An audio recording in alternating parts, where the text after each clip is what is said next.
Good morning, everyone. This is Rhonda Johnson, and I'm going to be talking today about Job 1-1, the donation request assignment.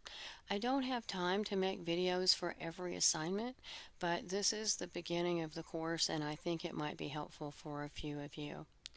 So let's go back and review the parts of a letter and the purpose for those parts. And so we'll start with this particular document, and we see that we have a letterhead at the top. I'll explain later how I did this, but I simply clipped a picture and popped it into this header of this letter.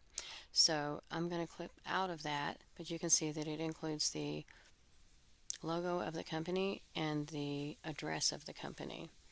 And there's also just a line at the bottom for design purposes. Now I'm back in the body of the letter. Please, I'd like to point out a few things about as you start a letter. I'm going to go ahead and delete all of this information. Don't worry, I copied it to the clipboard. I'll bring it back in a moment. When you first start a letter and you open up a blank document, you are opening up what's called the default template for Microsoft. You don't realize it, they don't call it that. It'll just be called like document 1 or document 4 at the top of your page. It is going to be based on parameters that Microsoft set up. I do not agree necessarily with the formatting that Microsoft has decided is proper. And for the purposes of creating documents for a class like this, you're going to be a lot safer to go in the very beginning of any kind of a blank document and don't allow it to go here to the normal style and the styles. Now, styles are located on the Home tab. Always click no space. That's going to put you in single spacing and no spaces, so you can create your own spacing between sentences and paragraphs in your own letter. So I always click this. I also turn this show hide tool on because I really can't type when I can't see what I'm doing. I need to be able to spot errors right away, so I turn that on. So we start here with this blank document. We've clicked no space for the style. Set it anywhere you want to. A lot of business letters are based on that Times Roman numeral, but there are a few fonts that have been acceptable throughout that have started to be acceptable in business writing. Calibri is one of them. 11, anything between 11, 10, 11, or 12 font is acceptable in business. And so this is defaulting us to Calibri Body 11. I'm perfectly okay with that. And then we're going to type our letter. Since I've already typed it, I'm just going to paste it back in here. And it's defaulting to a second page, but we're not going to go to a second page. So I'm going to go here and delete a couple of times and get us back to just one page. So now let's talk about the parts of a letter. There are components. We start out with the date. The date of the letter is at the top of the letter. There are some other business letter formats that put the date below the address. I'm not saying that's wrong. I'm saying that's not the one I'm looking for in this class. We're going to start with the date at the top of the letter. And it's going to be, if you had a blank letter, you would probably hit your enter key about 5 or 6 times before you type the address. And then there should be 3 blank lines, which means you would hit the enter key 4 times after 2022 to create 3 blank lines between the date and the inside address. The address in the letterhead is the return address. You then put double spacing between every component in the letter. So between the inside address and the salutation, you would click the enter key twice at 1000. That would create 1 blank line. You would hit the enter key twice after Ms. McDowell, with creating 1 blank line between the salutation and the first paragraph. You would click again twice at the end of each paragraph, creating 1 blank line between each paragraph. And then finally, at the last paragraph, you would click twice after soon to create one blank line between the last paragraph and the closing remark. And then 3 blank lines between the closing remark and the signature line. This format at the top between the date and the inside address is mimicked by the closing remark and the signature line. So 3 blank lines here. Then you have, well, let's just talk about it then. Salutation, paragraph, opening paragraph, body paragraph, closing paragraph. Closing remark. Signature. The signature is of the person who wrote the letter. This correspondence is taking place between Robert Jackson and Ms. McDowell. I have typed the letter for Robert Jackson, and so my initials, lowercase only, are provided beneath his signature, or his signature line. The reason we do that is for transparency.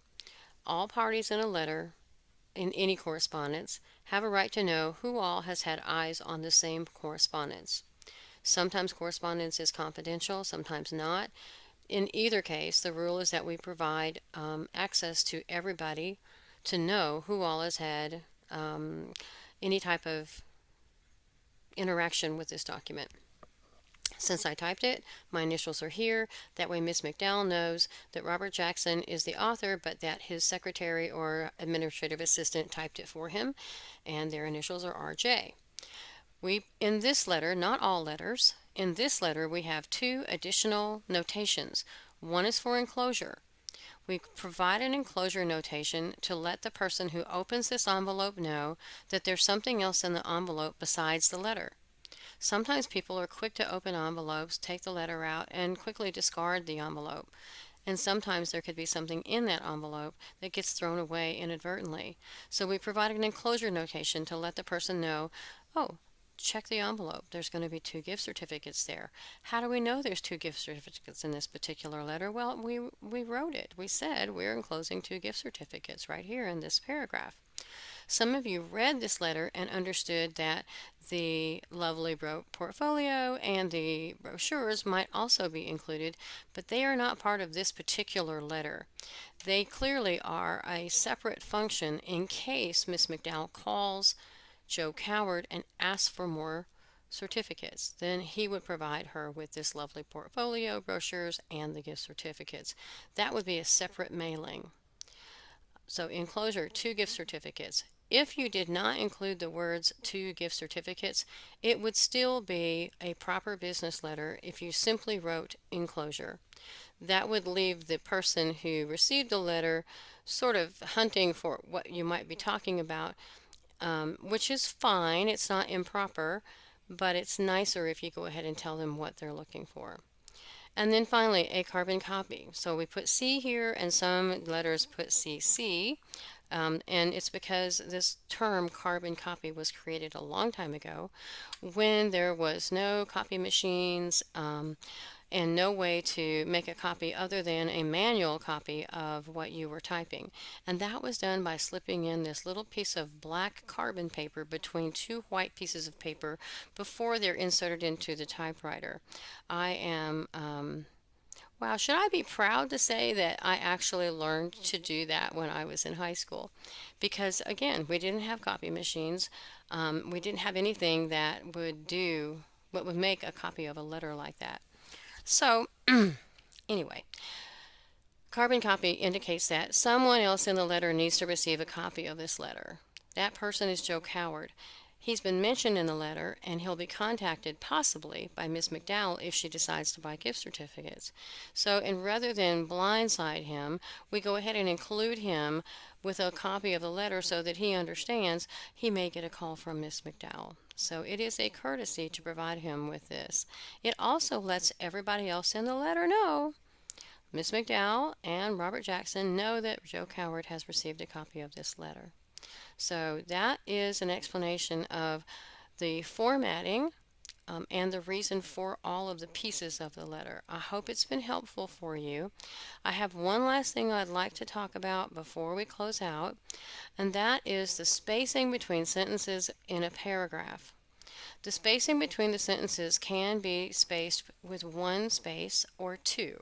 In this case, you see that this has been written with two spaces between each sentence. I can tell the spaces because I can see where a space bar has made two little dots there.